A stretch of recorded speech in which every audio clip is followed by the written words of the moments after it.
Olá pessoal, Janaína Queradia, In Loco Health. Mais um episódio para você aqui especial. Nós estamos com Tiffany Bacelar, fisioterapeuta, especializada em uma área muito significativa que ela vai trazer para nós aqui também. Se você não assistiu a parte número 1, vale a pena, porque lá ela ressalta a sua trajetória profissional, os desafios que ela teve até esse momento e os resultados também oriundos de tantos esforços, tantos desafios, né, Tiffany? Sim, exatamente. Então agora que a gente já te conhece, agora você já é uma personalidade efetiva em loco, nós já sabemos, né, o quanto que você buscou desse teu diferenciado.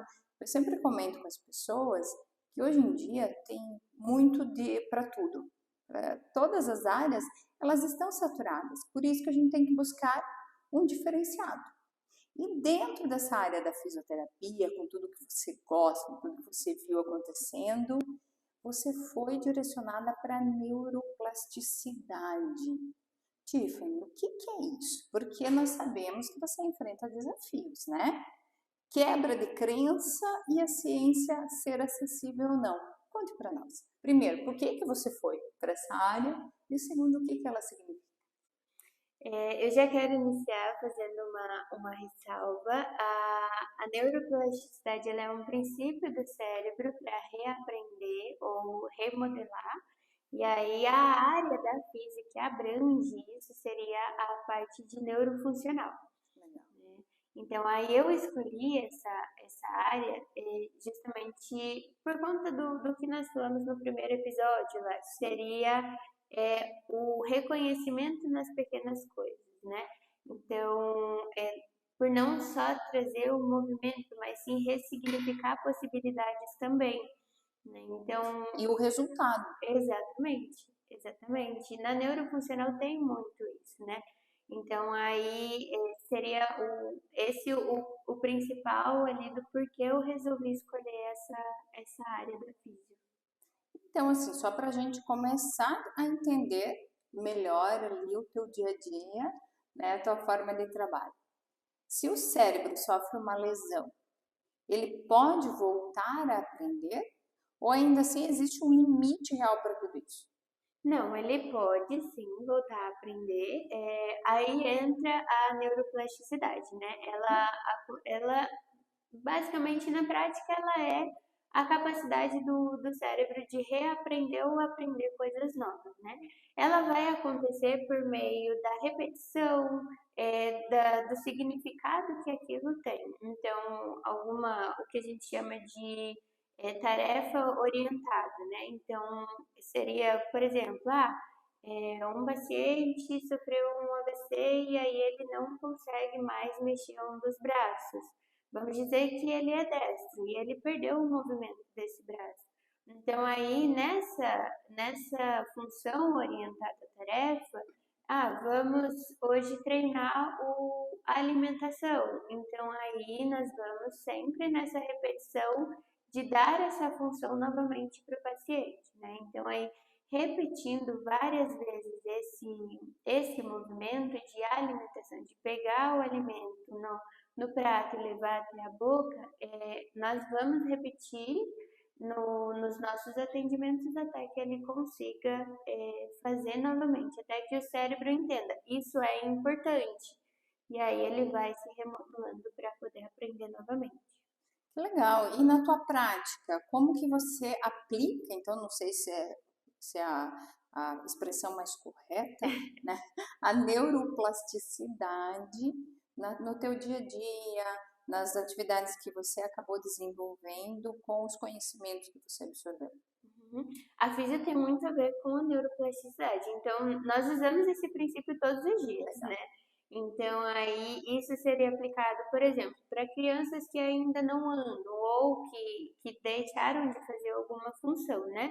Mas trazendo o andar, nós vamos treinando conforme os atendimentos, repetindo praticamente todos os atendimentos junto com os outros objetivos que são traçados. E aí até que ela consiga, com auxílio ou sem, que ela consiga trazer isso de forma ativa. E o mesmo serve para os adultos. Ah, tive um acidente vascular e aí perdi alguma função. Vamos treinando até aquilo iniciar a ser um movimento ativo, que parta, que vá partir do paciente mesmo, não tenha uma ajuda externa. Ah, tá. Que ele consiga receber esse estímulo, né? Receber não, perceber esse estímulo nele através da repetição. E você comentou que você atende tanto crianças quanto adultos, né? E ali nos adultos a ressalva para os idosos. Como que é trabalhar com faixas etárias diferentes? Tem uma que tem mais facilidade para absorver todo, né, esse trabalho, ou não, segue a mesma linha para todos? Tem uma diferença. Para crianças é mais fácil de aprender, porque o cérebro ainda está em desenvolvimento. Mas isso não significa que para o adulto também ele não vá voltar a fazer alguma função, ou então que ele não vá aprender mais, né? Então, só que aí seria mais repetição, mais o estímulo correto, e aí com mais frequência, né? Ele volta a aprender sim, mas é com um pouco mais de dedicação. Ah, legal. E o cérebro, ele muda conforme o estímulo que ele recebe. Sim. Por isso que você coloca ali tanta intensidade no seu trabalho. Eu gosto muito assim, memória fotográfica, né? Gosto de imaginar. Não é da tua época, mas talvez o show da Luna, nesse momento. Mas tinha o Fantástico Mundo de Bob, né? Que eu ficava imaginando. Fala para nós um pouquinho como que é o teu trabalho. Como que você faz, o que que você utiliza, conta para nós também. O meu trabalho, ele é muito manual, Uhum. né? Então, tem algumas vertentes da FISI que tem o mesmo intuito da evolução e que utilizam alguns equipamentos. Mas na minha linha mesmo, o que eu gosto de trabalhar é muito o contato com o paciente. Então, é esse sentir, é esse pegar para ver se o movimento está sendo feito de forma adequada, né? Então, o que eu uso hoje, assim, seria mais esteira, brinquedos ou até jogos que os adultos gostam. Eu sempre tento trazer algo que o paciente gosta. Então, tem casos que eu uso música, mas o mais, assim, que eu gosto é o contato com o paciente mesmo, mão e paciente. Legal. E o que mais influencia nesse processo? O que vai influenciar bastante é a frequência e assiduidade do paciente nas sessões, no ambiente terapêutico, mas principalmente a adesão do tratamento em casa. Então, por exemplo, às vezes o paciente vai de 40 a 1 hora, e aí o restante do dia ele vai para casa e não segue a orientação. Vai ter alteração, sim, do resultado, diferindo de um paciente que segue todas as orientações, faz o tratamento em casa, então isso influencia bastante. Acredito também que o emocional traga um diferencial. O paciente que ele não é que ele não aceite o diagnóstico, mas que ele não aceite que aquilo vai incapacitar ele, que ele saiba que eu posso e eu quero mais, ele vai sim ajudar o nosso tratamento, né?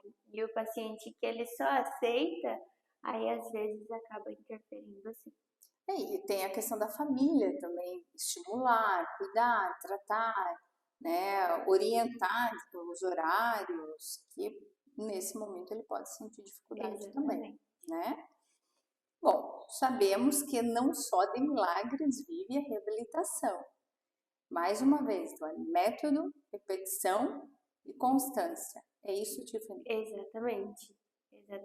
E além do método, é enxergar o paciente como um indivíduo.